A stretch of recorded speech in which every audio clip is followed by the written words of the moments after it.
ಸೋನು ನಿಗಮ್ ವಿರುದ್ಧ ಮುಂದುವರೆದ ಆಕ್ರೋಶ, ಗಾಯಕನ ಬಂಧನಕ್ಕೆ ಒತ್ತಾಯಿಸಿ ಕರವೇ ಪ್ರೊಟೆಸ್ಟ್, ನಾರಾಯಣಗೌಡ ನೇತೃತ್ವದಲ್ಲಿ ಫ್ರೀಡಂ ಪಾರ್ಕ್ನಲ್ಲಿ ಪ್ರತಿಭಟನೆ.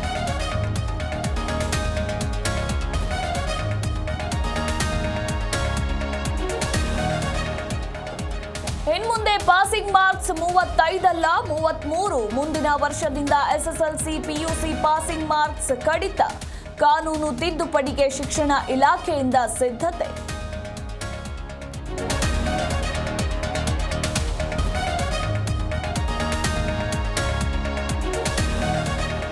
ಇಂದಿನಿಂದ ಪರಿಶಿಷ್ಟ ಜಾತಿ ಒಳ ಮೀಸಲಾತಿ ಸಮೀಕ್ಷೆ, ನಿವೃತ್ತ ನ್ಯಾಯಮೂರ್ತಿ ನಾಗಮೋಹನ್ ದಾಸ್ ನೇತೃತ್ವದಲ್ಲಿ ಸಮೀಕ್ಷೆ. ಮನೆ ಮನೆಗೂ ತೆರಳಿ ಮಾಹಿತಿ ಸಂಗ್ರಹ.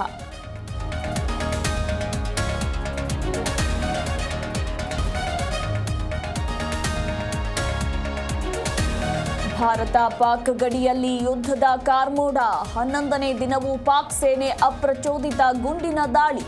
ಭಾರತೀಯ ಸೇನೆಯಿಂದ ತಕ್ಕ ಪ್ರತ್ಯುತ್ತರ.